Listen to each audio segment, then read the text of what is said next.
قال اللہ انی منزلها علیکم، ہے اس وقت صدر صاحب کیا فرمایا؟ قال اللہ انی منزلها علیکم، اللہ نے فرمایا کہ بے شک میں اس کو تم پر اتار دوں گا، میں دسترخوان اتار دوں گا، لیکن یاد رکھو فمن یکفر بعد منکم، جو آدمی تم میں سے اس کے بعد بھی کیا کرے گا؟ انکار کرے گا، فإنی اعذبہ عذابا، میں اس کو ایسا عذاب دوں گا لا اعذبہ احدا من العالمین، کہ جہان میں ایسا عذاب میں کسی کو نہیں دیا ہوگا، کیونکہ منہ مانگا معجزہ مانگنے کے بعد پورا ہو جانے کے بعد، منہ مانگا معجزہ مطالبہ پورا ہو جانے کے بعد اگر ایمان نہ لائیں تو پھر اللہ کی کیا آ جاتی ہے؟ پکڑ آ جاتی ہے۔ ان کے حق میں یہی بہتر ہے کہ ان کے لیے معجزہ منہ مانگا نہ ملے، اس کی وجہ سے بچے ہوئے ہیں۔ وَنُقَلِّبُ أَفْئِدَتَهُمْ وَأَبْصَارَهُمْ، اللہ فرماتے ہیں کہ ہم ان کے دلوں کو اور ان کی آنکھوں کو پھیر دیں گے، اگر منہ مانگا معجزہ آ بھی جائے تب بھی یہ ایمان نہیں لائیں گے، کیوں؟ اس لیے کما لم یؤمنوا به اول مرہ، کیونکہ یہ پہلی مرتبہ نشانیاں دیکھ کر بھی یہ ایمان نہیں لائیں، اس کی وجہ سے ان کے دل پر کیا لگ گئی ہے؟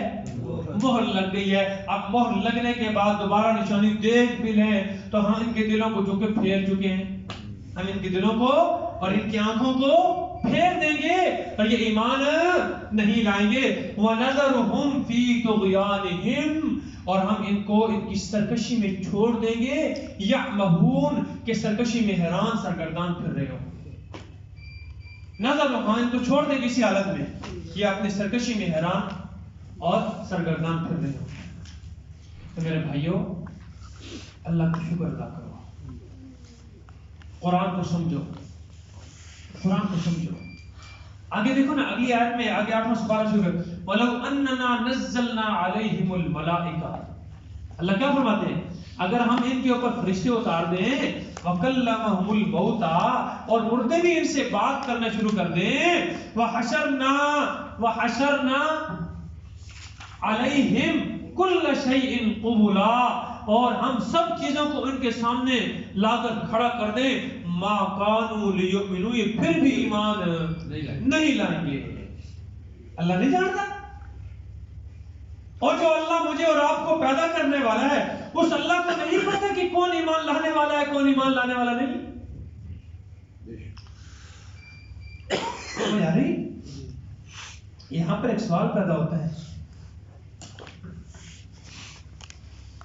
ابھی یہ بندے کا کہڑا قصور ہے؟ کیونکہ اللہ کے علم میں پہلے ہی ہے کہ میں ایمان نہیں لینا، یہ جو اس بندے کا قصور نہیں ہے بھی؟ سوال بنتا ہے کہ نہیں بنتا؟ یہ تقدیر پر سوال ہے۔ میں پچھلے دنوں نے ایک کلپ سنا، میں نے بڑا تقدیر پر اس میں بڑا میں کہا جی میرے پاس ایک نجومی آیا، علم نجوم والا نا، تو میں کام کر کے تھکا ہوا، تو مجھے کہتا جی نام بھی اس کا ہے مجھے ابھی یاد نہیں ہے، بڑے اچھے، تو مجھے کہتا جی مجھے تھوڑا سا ٹائم دے، تو میں کہا یار نہ دماغ خراب کر میرا، سمجھ آ رہی؟ کہتا نہیں جی آج میں تھوڑا نال کچھ نا اپنا تھوڑا علم دکھانا چاہتا ہوں۔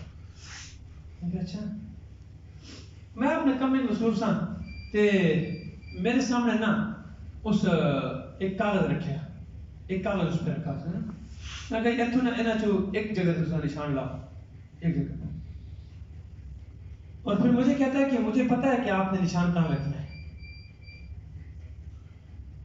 یہ مختلف نشان ہے، یہاں آپ نے نشان لگانا ہے، کسی ایک پر لگانا ہے، اور پھر ساتھ ہی کیا کہتا ہے؟ مجھے علم ہے کہ آپ نے نشان کہاں لگانا ہے۔ مجھے اور غصہ چڑھا، لیکن میرے دل کا حال کیا بدل گیا۔ اچھا پھر میں نے نا وہ سارے چیز دیکھ کے میں نے نا ایک جگہ پر نشان لگا دی، اس میں آپ نے کوئی ایک اور کاغذ سے وہ میں نے کاٹ کے رکھا ہے، میں لکھے اس میں پہلے لکھا ہوتا کہ انہوں نے یہاں لگانا ہے۔ وہاں سے میرا تقدیر والا کہتا مسئلہ حل ہو گیا۔ میں نے کہا دیکھو اس بندے کو یہ دنیا کا ایک اللہ کا بندہ ہے، اس کے پاس علم نجوم ہے، اس کی وجہ سے اگر یہ اس کو پہلے سے میرے بارے میں پتا ہے کہ میں نے یہ نشان لگانا ہے، تو کیا اس کے اس علم کی وجہ سے میں مجبور ہو گیا ہوں؟ میں نے تو خود سوچ سمجھ کر اپنے اختیار سے یہاں نشان لگایا ہے، اس کی وجہ سے مجبور ہو کر تو میں نے نہیں لگایا.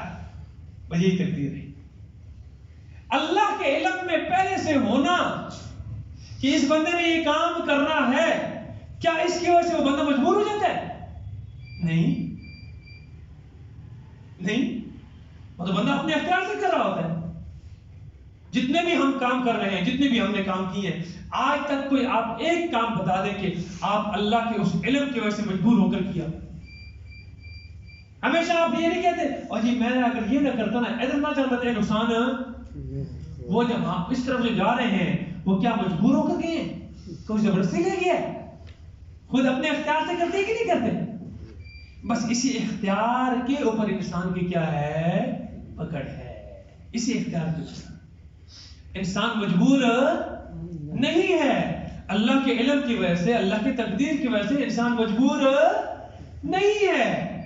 انسان جو کچھ بھی کر رہا ہے اپنے، یہ جو ہم نے نماز پڑھی ہے کیا ہم مجبور ہو کر پڑھی ہے؟ زبردستی ہمیں پکڑ کے لایا گیا ہے؟ یا ہم جو قرآن کے لیے بیٹھے ہیں، یا میں جو آپ کو قرآن سنا رہا ہوں، کیا آپ میں سے کسی نے مجھے زبردستی لایا ہے؟ ہاں، کسی نے مجھے کہا ہے مولوی پھٹا لانا ہی، وائٹ بورڈ تو لانا ہے تو وائٹ بورڈ لا کے قرآن سارے منگانا نہیں، منگا کے آپ میں سے کسی نے کہا تھا بھائی؟ کسی نے کہا؟ اور 2 سال سے ہم جو کر رہے ہیں کسی نے مجھے مجبور کیا ہے؟ نہیں، اپنے اختیار سے کر رہا ہوں نا. اور آپ اپنے اختیار سے آ رہے ہیں کہ مجبور ہو کر آ رہے ہیں؟ اختیار سے آ رہے ہیں. لیکن اللہ کو اس کا علم پہلے سے ہے کہ یہ بندہ جو ہے نا یہ قرآن سنے گا، اس موقع پر وہاں جا کے سنے گا، یہ جب یہ کام کرے گا، یہ اللہ کو پہلے سے علم ہے. لیکن اللہ کے اس علم کی وجہ سے میں اور آپ مجبور نہیں. اسی کا تقدیر ہے. اللہ ہم سب کو شیطان بھی کہے گا نا میں نے تمہارے ہاتھ تو نہیں، ہاں وہ 14 سپارے کے اندر نہیں ہے. جی بالکل. وقال الشیطان لما قضی الامر، شیطان آپ سے جو تو فیصلہ ہو جاسی نا، ان اللہ وعدکم وعد الحق، اللہ نے تم سے وعدہ کیا تھا. کیسا وعدہ؟ سچا وعدہ. ووعدتکم، اور میں نے بھی تمہارے ساتھ وعدہ کیا تھا. فاخلفتکم، لیکن میں نے تو تمہارے ساتھ وعدہ کیا کر لیا؟ خلاف کر دیا. پھر آگے کہتے ہیں وما کان لی علیکم من سلطان، میرے کو تم پر کوئی زور تھوڑا چلتا تھا، میں نے کو تمہیں زبردستی یہ کام کروایا ہے. الا ان دعوتکم، مگر میں نے تو کیا کیا؟ تمہیں مشورہ دیا، آواز لگائی، تمہیں بلایا. فاستجبتم لی، تم نے میری دعا، میری اس پکار پر کیا کہا؟ لبیک کہا، اور تم نے میری بات مان لی. اب یہ ہے 615 صفحہ کھولے نا، ذرا دیکھ لیں. 615 صفحہ سورۃ ابراہیم ہے، سورہ ابراہیم صفحہ نمبر 615.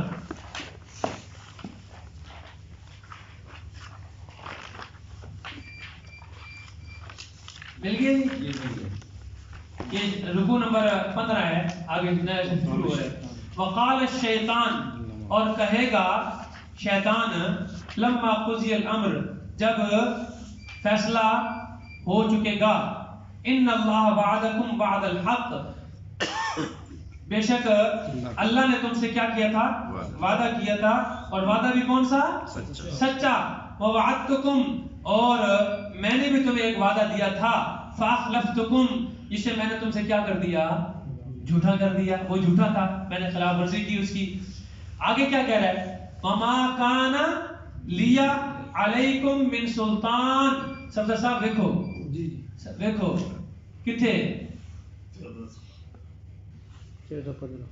وما کان لیا، اور نہیں تھا، لیا واسطے میرے، علیکم تمہارے اوپر، من سلطان کچھ غلبہ، کوئی زور نہیں چلتا تھا، الا مگر ان دعوتکم، یہ کہ پکارا تھا میں نے تم کو، فاستجبتم، پس قبول کر لیا تم نے، لی میرے واسطے. میری بات میری پکار کو تم نے قبول کر لیا, میری بات پر تم نے لبیک کیا, فلا تلومونی, اب مجھے ملامت نہ کرو, ولوموا انفسکم, اپنے آپ کو ملامت کرو, اپنے آپ کو. میں کو تم زبردستی کرو ایسے کام, میں تے ڈگڑو کی بجائی سی اے مداری اللہ, ڈگڑے کی وجہ ہوتا ہے تو ایسا سارے اکٹھے نہیں ہو جاتے. اس کی آسان مثال ہے, وہ ڈگڑو کی بجاتا ہے تو سارے کیا ہو جاتے ہیں, تو کیا وہ زبردستی ہمیں بلاتے ہیں وہاں پر؟ شیطان بھی آتا میں تو ڈگڑو کی بجائی سی, تو سا کہ جی سردار لبیک, حاضر حاضر, ہن میں کیوں ملامت کر دیو؟ لوموا انفسکم, اپنے آپ کو ملامت کرو. ما انا بمصرخکم, نہ میں ہوں فریاد کو پہنچنے والا تمہارا, میں تمہاری فریاد کو نہیں پہنچ سکتا. وما انتم بمصرخیہ, اور نہ تم میری فریاد کو پہنچنے والے, یعنی نہ تم میرے کام آ سکتے ہو, نہ میں تمہارے کام آ سکتا ہوں. آگے کیا کہتے ہیں, انی کفرت بما اشرکتمون من قبل, بے شک میں نے انکار کیا, میں انکار کرتا ہوں اس بات سے کہ تم پہلے مجھے شریک بناتے تھے. تو سمجھ آ گئی نا, یہ جو غیر اللہ کو پکار رہے ہیں یہ شیطان کروا رہا ہے. شیطان آتا بھائی میرا انکار ہے, بھائی میں توبہ میری توبہ, تو میں نے ہم تک اللہ نال کی کرتے رہے ہو, شریک کرتے رہے ہو, میری توبہ, میں تو میری بائیں کھڑی ہیں. انی کفرت بما اشرکتمون من قبل ان الظالمین لهم عذاب علیم, بے شک مشرکوں کے لیے ظالم سے مراد کیا ہے؟ شرک آ گیا نا پیچھے, سب سے بڑا ظلم کیا ہے؟ شرک. مشرکوں کے لیے, ظالموں کے لیے دردناک عذاب ہے. تو شیطان بھی آج ہم شیطان کے بہکاوے میں آگے کر رہے ہیں سارا کچھ. سارا شیطان مختلف شکلوں کے اندر موجود ہے. وہ کبھی عورت کی شکل میں آتا ہے, کبھی بچے کی شکل میں آتا ہے, کبھی مال کی شکل میں آتا ہے, کبھی مختلف شکلوں کے اندر آتا ہے, اور ہم نہیں سمجھ بیٹھتے. ہم جب اس نافرمانی میں پڑ جاتے ہیں تو وہ ہم سے کون کروا رہا ہے؟ شیطان کروا رہا ہے. لیکن بعد میں وہ کہتے ہٹ جاتے پیچھے, سنو کے لا کے نا, میں جا رہا